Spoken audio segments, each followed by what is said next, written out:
राम राम श्री राम राम राम राम राम श्री राम राम राम राम राम राम। नमस्कार दोस्तों, कैसे हो आप सब। स्वागत करता हूं आप सबका एक नए अंक में, एक नए एपिसोड में अपने YouTube चैनल पर स्टोरीज ऑफ बाबा नीम करौली, जहां मैं आप लोगों के साथ शेयर करता हूं बाबा नीम करौली महाराज की जीवनी, उनके कुछ किस्से और कुछ चमत्कार। दोस्तों, कहते हैं कि बाबा नीम करौली महाराज अंतर्यामी थे और त्रिकालदर्शी थे।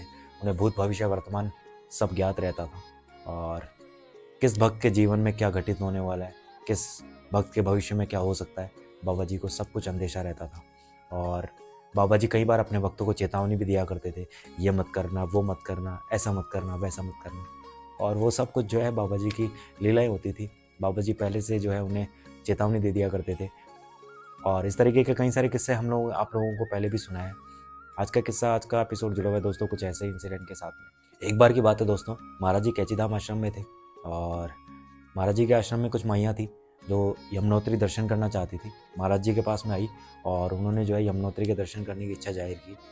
तब महाराज जी ने उनसे कहा कि कोई बात नहीं, तुम दर्शन करके आ जाओ, लेकिन वहाँ पर रात मत रुकना, रात्रि को वहाँ पर मत रुकना। मैया जो है तैयार हो गई और यमुनोत्री दर्शन के लिए निकल गई। यमुनोत्री दर्शन के दौरान जो है आसपास में घूमने के लिए जो है थोड़ी सी रुक गई और शाम के समय जो है थोड़ा सा लेट हो गया। तो उन्होंने सोचा कि एक काम करते हैं, आज यहीं रुक जाते हैं, सुबह जो है वापस चले जाएंगे। तब बाकी माइयों ने जो कहा है कि कोई बात नहीं, महाराज जी ने शायद कहा होगा कि जल्दी जाकर जल्दी वापस आ जाना और उन्हें हमारी चिंता है और इसी वजह से कहा होगा, लेकिन कोई बात नहीं, अभी अगर देर रात्रि को हम जाएंगे तो महाराज जी वैसे भी हमें डांटेंगे, तो इससे अच्छा है कि हम सुबह चले जाएंगे। तो इस तरीके से जो है वो रात्रि को वहीं रुक गई और सुबह जो है बस के अंदर वापस रवाना हो गई।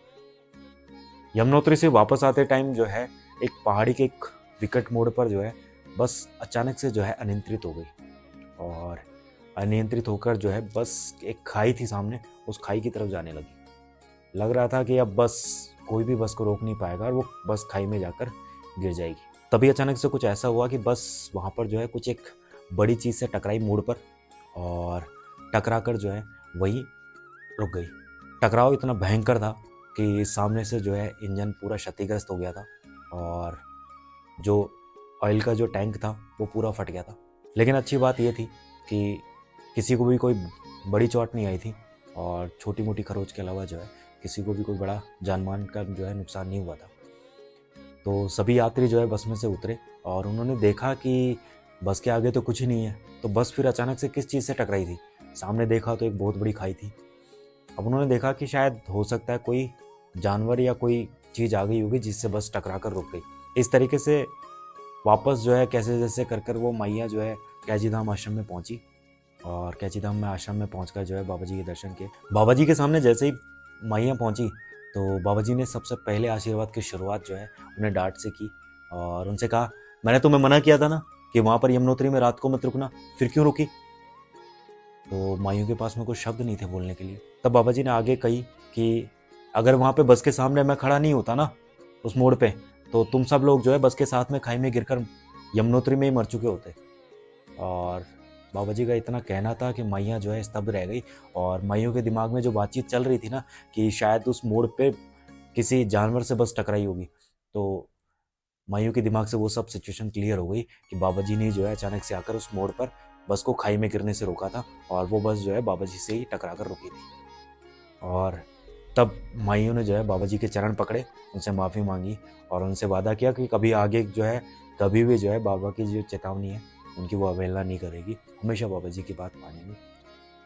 बाबा जी ने जो है उन्हें पुनः आशीर्वाद दिया। बाबा जी कभी भी किसी से ज़्यादा रुष्ट नहीं होते थे।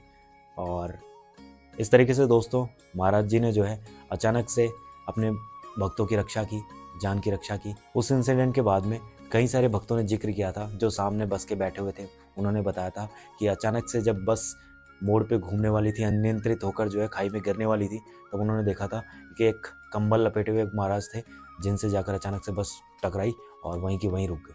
तो आज के अंक में, आज के एपिसोड में इतना ही दोस्तों। मिलते हैं अगले अंक में, अगले एपिसोड में। आज का एपिसोड आप लोगों को अच्छा लगा हो तो लाइक कीजिएगा, शेयर कीजिएगा, चैनल जरूर सब्सक्राइब कर लीजिएगा। मिलते हैं अगले अंक में, तब तक के लिए धन्यवाद। जय हिंद, जय भारत, जय बाबा नीम करौली महाराज। धन्यवाद।